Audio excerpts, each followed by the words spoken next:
제380회 국회 임시회 제3차 국토교통위원회를 개의하겠습니다. 지난주에 임대차 보호법이 통과가 됐는데 존경하는 미래통합당 윤희숙 의원님의 반대 토론을 계기로 해서 이게 보호입법이냐 침해입법이냐 논란이 되고 있습니다. LH공사 사장님, 보호입법입니까 침해입법입니까? 임대차 보호법 자체가 원래 임대차에서 그 위험에 처할 수 있는 임차인들을 보호하기 위한 법이고 그 취지에서 만들어진 것이기 때문에 저는 근데 이제 보호법이라고 핵심은 생각합니다. 뭐냐면은 계약 기간이 이제 2년 더 연장이 되고 5% 이내로 인상률을 이제 제한하면서 이제 전세가 씨가 마르고 임차인이 더 어려워질 것이다. 이게 논지거든요. 네. 이 주장에 실증적 근거가 있다고 보십니까?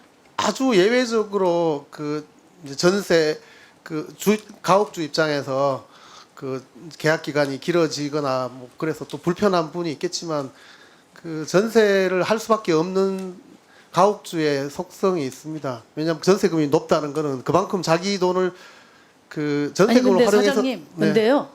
이게 뭐냐면 2019년 주거실태 조사에 따르면은 세입자 평균 주거 기간이 지금 3.2년이에요.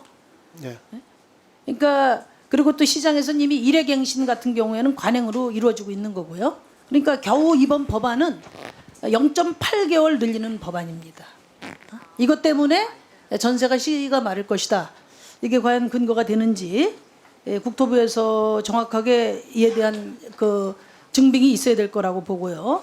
또 하나는 제가 이해하기로는 지금 그 전월세 그러니까 전세가 월세로 전환하는 추세는 이미 진즉부터 시작이 됐거든요.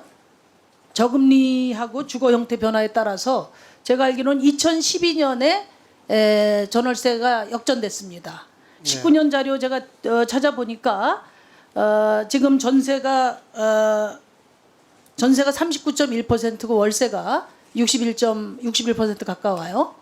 이렇게 역전이 됐거든요.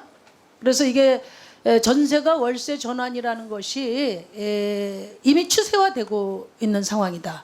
또 하나는 제가 가장 지금 문제가 되고 있는 서울시 상황을 체크를 해보니까 서울시 다주택자가 갭 투자자들이 많은 것으로 지금 보고되고 있습니다. 네네. 정확한 통계를 나중에 국토부에서 제가 좀 제출받기로 하고요. 5월 달에 서울시 매매거래 자료 갭 투자 비중이 52.4%예요.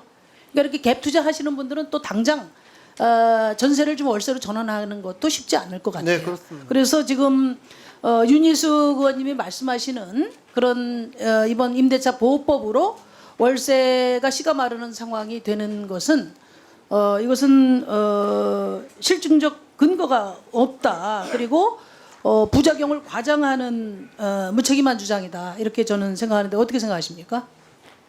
네, 저도 그 현재 전세 제도가 존재한 이유가 자금 조달적인 측면에 있기 때문에 전세를 없애고 월세로 전환한다는 건 그만큼 자금을 다른 데서 확보를 해야 되기 때문에 그럴 가능성이 있는 분이 비중은 전체로 보면 아주 작은 부분에 불과할 것이다. 이 문제에 대해서 정부가 책임 있게 반론을 그 구체적인 통계를 가지고 이 주장에 그 실증적 근거가 없음을 분명하게 얘기를 해야 되는데 아직 이야기를 안 하고 있어요. 그래서 제가 대신 물어보는 건데요.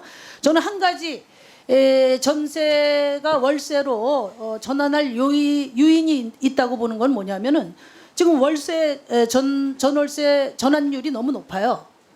예? 한 6%쯤. 네. 아니 기준금리 0.5에다가 3.5 더하면 최소 4%거든요. 지금 소비자 물가 상승률이 제로에서 마이너스로 오가고 있는데 4%의 전월세 전환율은 매우 높다.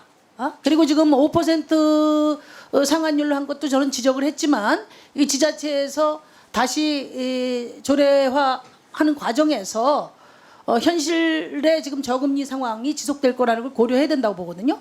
그러면은 전세 상한율이 기대하건대 지금 현재의 물가 상승률을 고려해서 정해진다면 지금 월세 상한율은 너무 높지 않습니까? 네. 그 부분에 대해서는 어떻게 돼야 된다고 생각하십니까?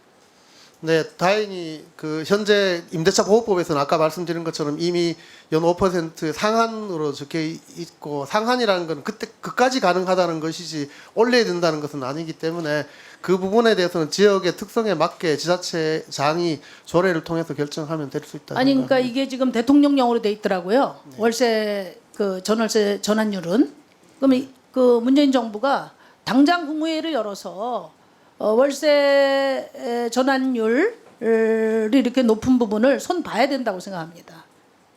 장관께 말씀드리세요. 오늘 장관이 안 나오셔서 제가 좀 할 수 없이 사장님한테 묻는 건데요. 이 자리에 여당 의원님들도 많이 계신데 전세 월세 전환이 빠르게 진행되는 것을 우려하신다면은 대통령령에 정해져 있는 지금 전월세 그 전환율 이것을 낮춰야 된다는 거 말씀드립니다. 그리고 아까 존경하는 우리 미래통합당 의원님도 지적을 했는데 우리 지금 임대차 보호법과 관련해서 최초 임대료 그 다음에 신규 임대료에 대한 규정이 없어요. 유럽은 이거 다 있습니다. 어떻게 생각하십니까? 이거 같은 규제 범위 안에 넣어야 되지 않겠습니까? 네, 뉴스테이라고 해서 민간임대법인 경우에도 처음에 만들 때는 최초 임대료에 대한 규정이 없었습니다. 그런데 이제 문재인 정부 들어와서 임대차 그 뉴스테이 법을 개정하면서 최초 임대료를 시세보다 낮게 책정하도록 좀 의무화한 것이 있습니다. 그것을 그거는 참조하면 뉴스데이만 되잖아요. 네, 그러니까 참조하면 그 민간 임대 시장에서도 적용 가능하다고 저는 생각합니다. 이번에 너무 낮은 그 보호 입법으로는 너무 현실을 반영하지 않은 그런 그 미흡한 법안이라고 보고요. 여러 가지 보안 입법을 끝나자마자 바로 시작을 해야 된다고.